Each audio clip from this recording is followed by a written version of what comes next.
صلوا على محمد وآله اللهم صل على محمد وآل محمد. السلام عليكم جميعا ورحمة الله وبركاته.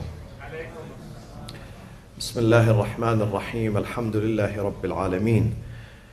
الحمد لله الذي يجيبني حين أناديه ويستر علي كل عورة وأنا أعصيه ويعظم النعمة علي فلا أجازيه. نحمده ونسبحه ونقدسه على آلائه ونعمائه، ونشهد أن لا إله إلا الله وحده لا شريك له، إلها واحدا أحدا فردا صمدا قيوما، ونشهد أن سيدنا محمدا عبده ورسوله أرسله بالهدى ودين الحق ليظهره على الدين كله. اللهم صل وسلم وبارك وترحم على محمد وآل محمد كأفضل ما صليت وسلمت وباركت وترحمت على إبراهيم وآل إبراهيم في العالمين إنك حميد مجيد. وصل اللهم وسلم على جميع الأنبياء والمرسلين والأوصياء والصديقين وعترة نبيك الطيبين الطاهرين المعصومين وأصحابه الخلص المنتجبين ومن تبعهم بإحسان وإيمان إلى يوم الدين. عباد الله، أوصيكم وأوصي نفسي بتقوى الله ولزوم أمره. قال ربنا العزيز في كتابه الكريم: أعوذ بالله من الشيطان الرجيم، بسم الله الرحمن الرحيم. فخرج على قومه في زينته قال الذين يريدون الحياة الدنيا يا ليت لنا مثل ما أوتي قارون إنه لذو حظ عظيم. وقال الذين أوتوا العلم ويلكم ثواب الله خير لمن آمن وعمل صالحا ولا يلقاها إلا الصابرون. صدق الله العلي العظيم. This is one of the most touching and capturing stories and parables in the Holy Quran. In chapter 29, Surah Al-Qasas, the stories. It's the story of Korah, Qarun. Qarun, who one time was one of the senior aides of Musa alayhi salam, Prophet Musa. And he was his right arm. He was helping him, assisting him, supporting him.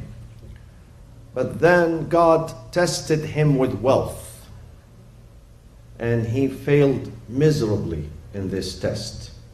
Once he got this wealth and accumulated the wealth, he rebelled against his community and his prophet and his leader, Musa alayhi salam.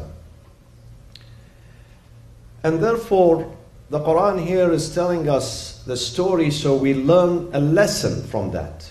A lesson from the story of Korah or Qarun.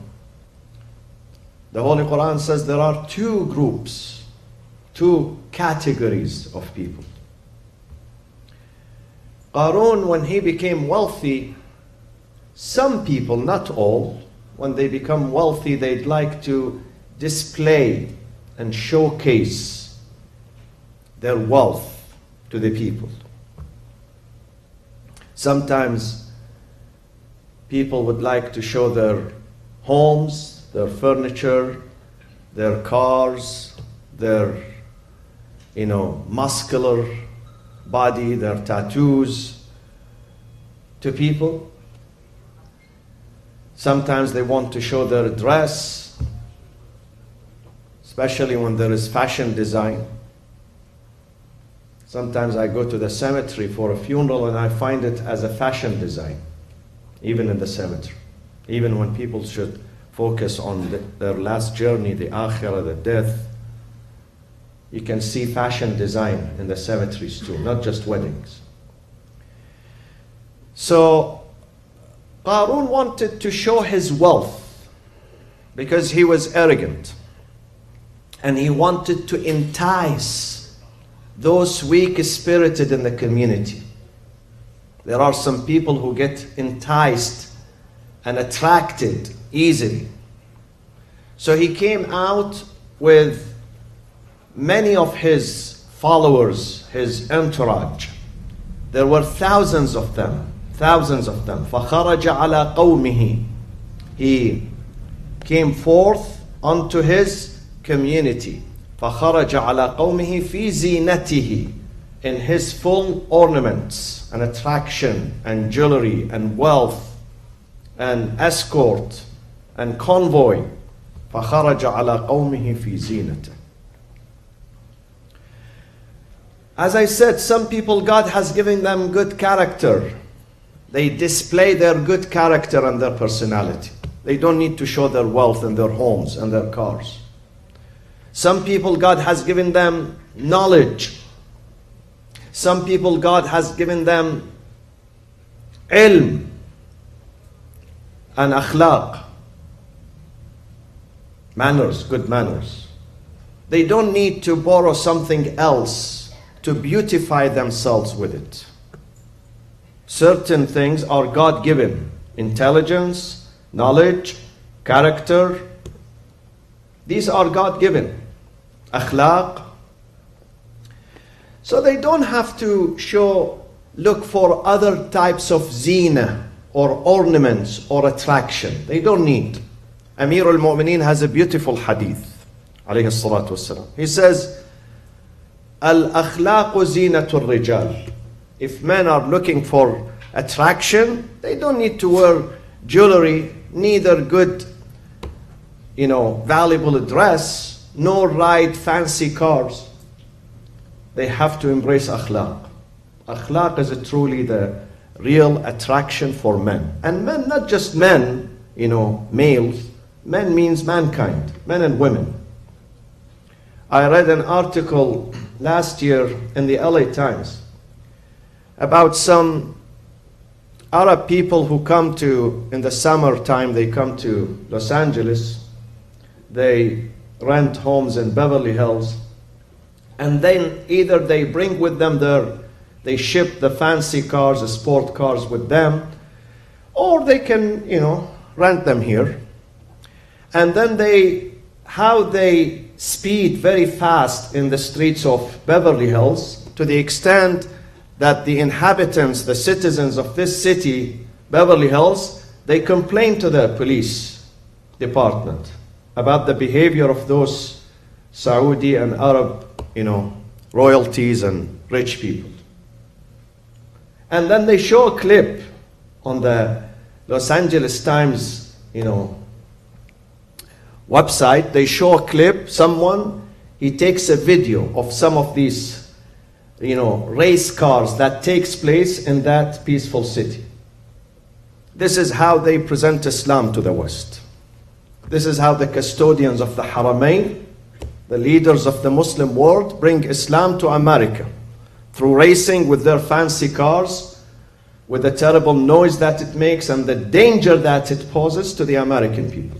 This is how they export Islam to the West. This reflects inferiority complex. When someone does not have ilm, nor character, no good personality, no manners, then he uses the vehicle, materialism, to show his superiority, to show his power and authority, to attract attention. One time someone came to me and he was trying to convince a girl to marry her. So he borrowed his friend's car to go to her house. I said, why do you do that? He said, because I want to attract her. I said, this is wrong type of attraction. You are not allowing her to get attracted to your character, to your shakhsiyya, to your manners. You are trying to get her to get attached to your car, and this is wrong. This is very wrong, profoundly wrong. The girl or the boy, they have to be attracted to each other's character, not what they wear, what they own. These are secondary issues. This is why we have a high rate of divorce, because people do not love each other's characters, they love each other's wealth and property. Materialism. So when Qarun came out, فَخَرَجَ عَلَى قَوْمِهِ فِي زِينَتِهِ, parading in the streets of Egypt with his zina, with his adornment, with his staff who were with him, with his servants.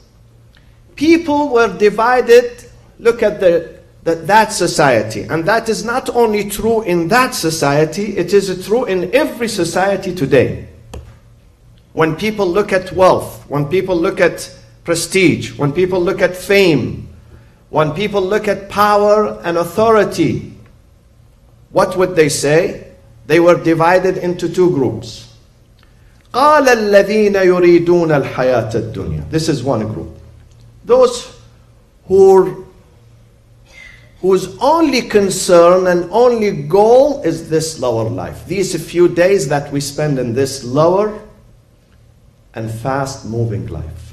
قَالَ الَّذِينَ يُرِيدُونَ الْحَيَاةَ الدُّنْيَا يَا لَيْتَ لَنَا. We wish. They get attracted easily. يَا لَيْتَ لَنَا مِثْلَ مَا أُوتِيَ قَارُونَ. We wish we can have the same wealth, same influence, same attraction, same jewelry. مَا أُوتِيَ قَارُونَ. What Korah has been given. مَا أُوتِيَ قَارُونَ. إِنَّهُ truly إِنَّهُ لَذُو حَظٍّ عَظِيمٍ. He's a very fortunate person. He's very successful. Those who have been dazzled, Allah says, يُرِيدُونَ الْحَيَاةَ الدُّنْيَا. Dazzled and overpowered by this life. Those who are weak-spirited. When a person has weak spirit, then they desire everything they see.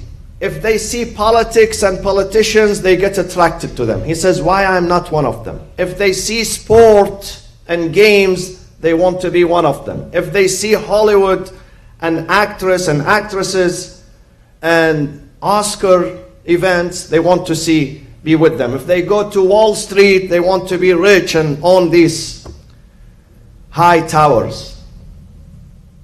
This is someone who is weak-spirited, has no foundation. Swayed. Every time he sees something, he gets swayed by it. قَالَ الَّذِينَ يُرِيدُونَ الْحَيَاةَ الدُّنْيَا يَا لَيْتَ لَنَا مِثْلَ مَا أُوتِيَ قَارُونَ. This is a test in this life. A test. God says to his prophet, ولا تمدن عينيك إلى ما متعنا به أزواجا منهم زهرة الحياة الدنيا لنفتنهم فيه.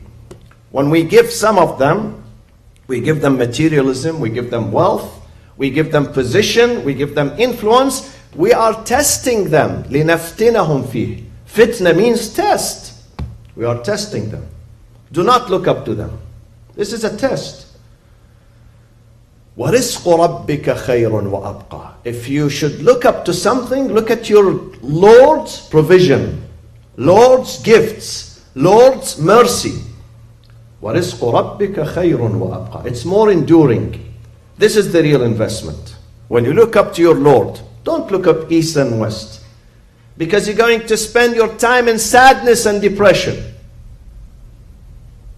If you keep watching what people have and possess and accomplish, you are not going to live a life of happiness. Look up to your Lord. Be sincere, be dedicated in your life, and look up to Him. وَرِزْقُ رَبِّكَ خَيْرٌ وَأَبْقَى. Look up to your Lord, because nothing is going to satisfy us. Nothing is going to satisfy us like the belief and the faith in the Day of Judgment. That we are here for some time. We are not here forever. Didn't we see last Friday after the prayers with Hajj Sulaiman and others? We went right away from here to Westminster Cemetery to bury a young girl. She was only 17 years old. And she fell and her head hits the floor and she had internal bleeding and she died. She was not parachuting or, doing any type of sport. Normal life. It happens. It comes. Death comes with no warning. وَرِزْقُ رَبِّكَ خَيْرٌ وَأَبْقَى. Look up to the akhirah. Be prepared for that.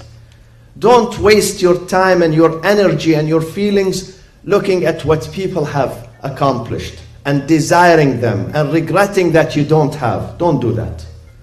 That was the first group. الَّذِينَ يُرِيدُونَ الْحَيَاةَ الدُّنْيَا. There is another group, though they are minority, but look at their vision and look at their aspiration. وَقَالَ الَّذِينَ أُوتُوا الْعِلْمِ. God did not say وَقَالَ الَّذِينَ يُرِيدُونَ الْآخِرَةِ. In the first one, He said those who seek the lower life, the first group. The second group, He did not say those who seek the hereafter. He used another term, another description. What did He say about them? He said, وَقَالَ الَّذِينَ أُوتُوا الْعِلْمِ. On the other hand, those who have received knowledge. Because once you receive the good knowledge, the healthy knowledge, the genuine knowledge, in combination with your reason, aql, you will receive the hidayah, the guidance. And nothing is more precious in this life than guidance. Than knowing that you are on the right track, on the right road. Nothing is more precious. No wealth, no position, no government, no children could substitute for hidayah, for guidance. وَقَالَ الَّذِينَ أُوتُوا الْعِلْمِ. Those who received the knowledge which is combined with reason and amal and practice. Many people, they have knowledge, but they don't put it into practice. Their Islam and their faith is artificial. Many Muslims, they know the right and the wrong, but they don't, despite that, they practice the wrong.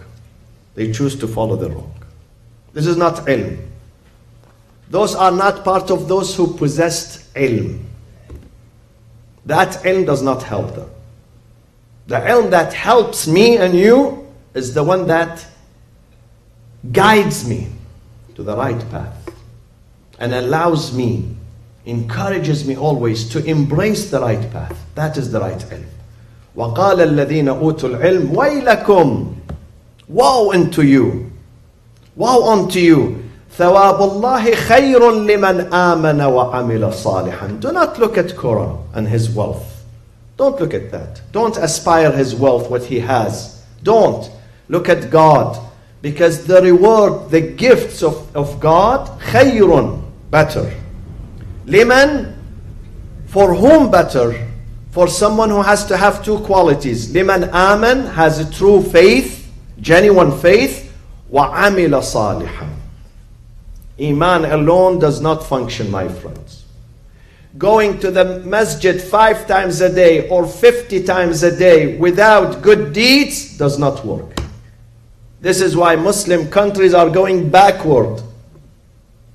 Because they think they have faith, but they don't join their faith with amal, with the practice.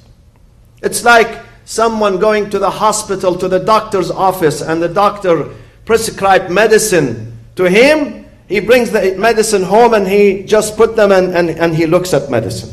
He doesn't use it. He would never get cured, believe me. By just going to the doctor's office and even to the pharmacy and getting the medicine without using them, he's not going to get cured. This is the disease most Muslims have today. They have the book, the medicine, they have the salat, they have Ramadan, but they don't practice it. They don't put it into practice. وَيْلَكُمْ ثَوَابُ اللَّهِ خَيْرٌ لِمَنْ آمَنَ وَعَمِلَ صَالِحًا وَلَا يُلَقَّاهَا إِلَّا الصَّابِرُونَ. This position, this gift of faith coupled with practice, good deeds, only those who are patient can receive it. Because it is a big struggle. It's not easy. This life is a struggle for us. There is a lot of enticements, attractions, allurements in this life that takes us away from the right path. Unless you have sabr. Sabr means deep foundations in faith. Sabr is the spirit of iman. The spirit of iman is sabr, patience. وَلَا يُلَقَّاهَا. No one can get this chance except those who are patient. وَلَا يُلَقَّاهَا إِلَّا الصَّابِرُونَ. بسم الله الرحمن الرحيم. والعصر إن الإنسان لفي خسر إلا الذين آمنوا وعملوا الصالحات وتواصوا بالحق وتواصوا بالصبر. وصلى الله وسلم على سيدنا محمد وأهل بيته الطيبين الطاهرين.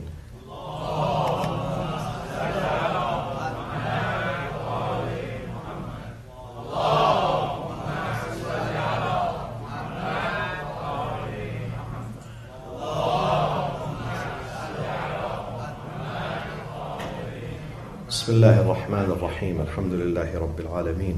نحمده ونسبحه ونقدسه على آلائه ونعمائه ونشهد أن لا إله إلا الله وحده لا شريك له وأن سيدنا محمدا عبده ورسوله. اللهم صل على محمد. أرسله بالهدى ودين الحق ليظهره على الدين كله. اللهم صل وسلم وبارك وترحم على محمد وآل محمد كأفضل ما صليت وسلمت وباركت وترحمت على إبراهيم وآل إبراهيم في العالمين إنك حميد مجيد.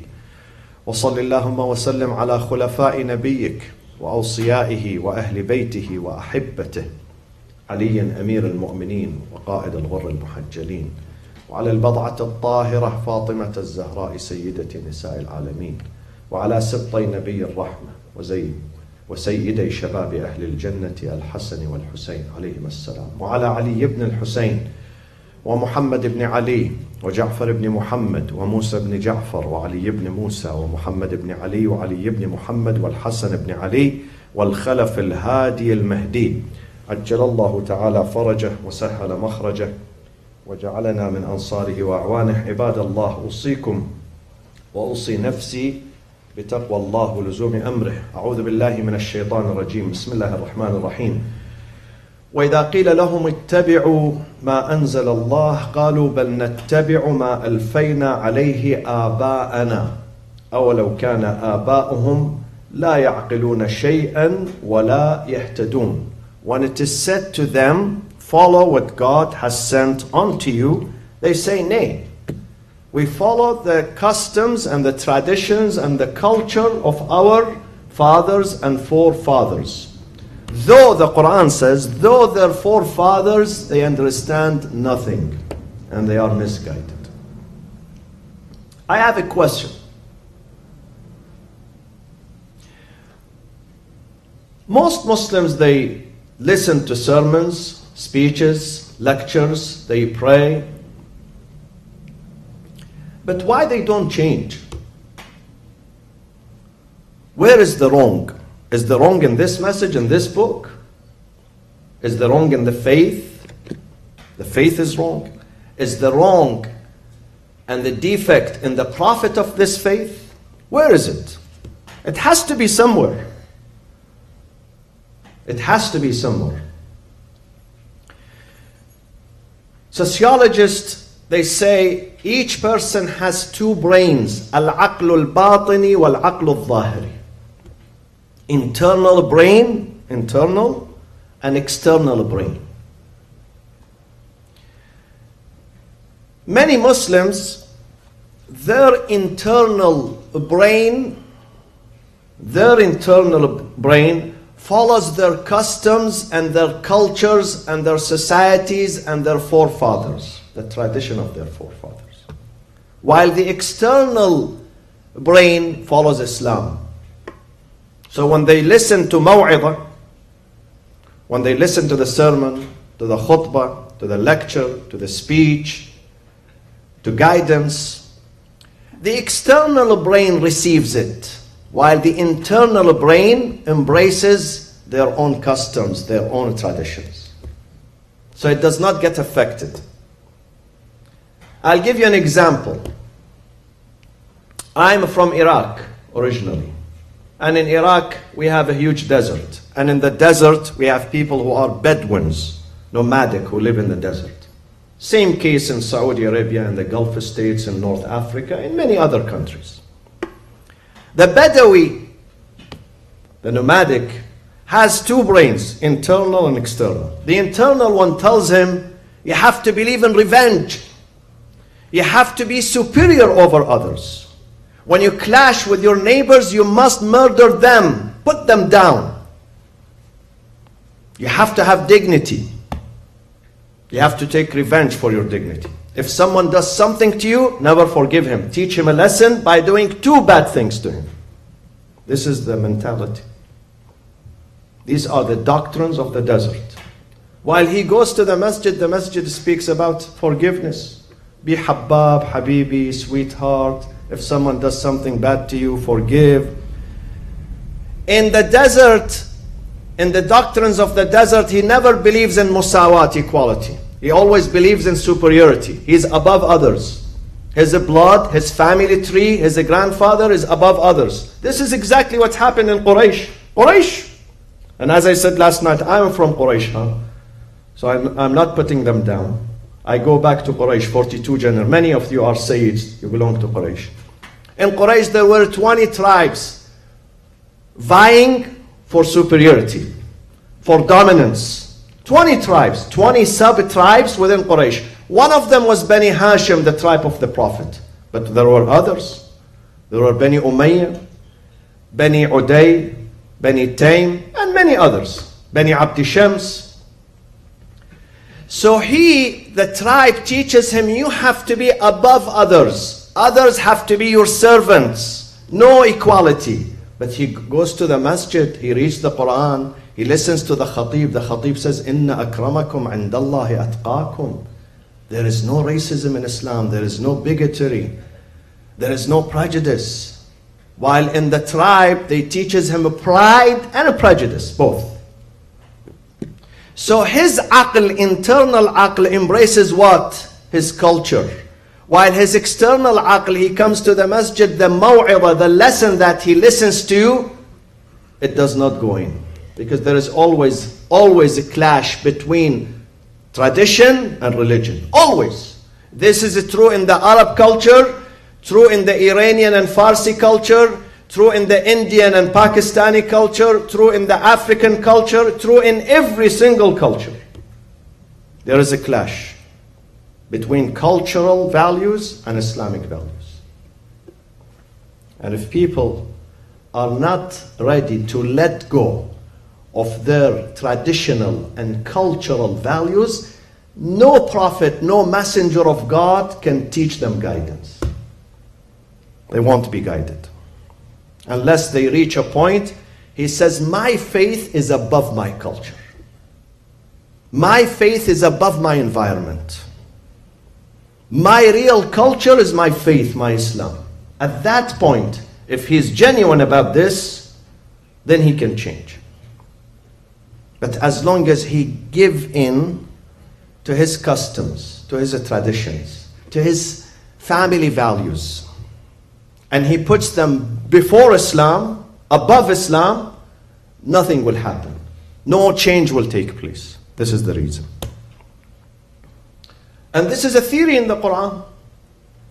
This is a theory, psychological theory in this book in the Quran. Allah says, if you don't follow what you hear and what you believe in, you are not going to be successful. Unless you follow, you put it before others. You put God before your nationality. You put God before your village ideology, before your family ideology, before your tribal, qabali and ashairi ideology. Then you're going to be successful in this life.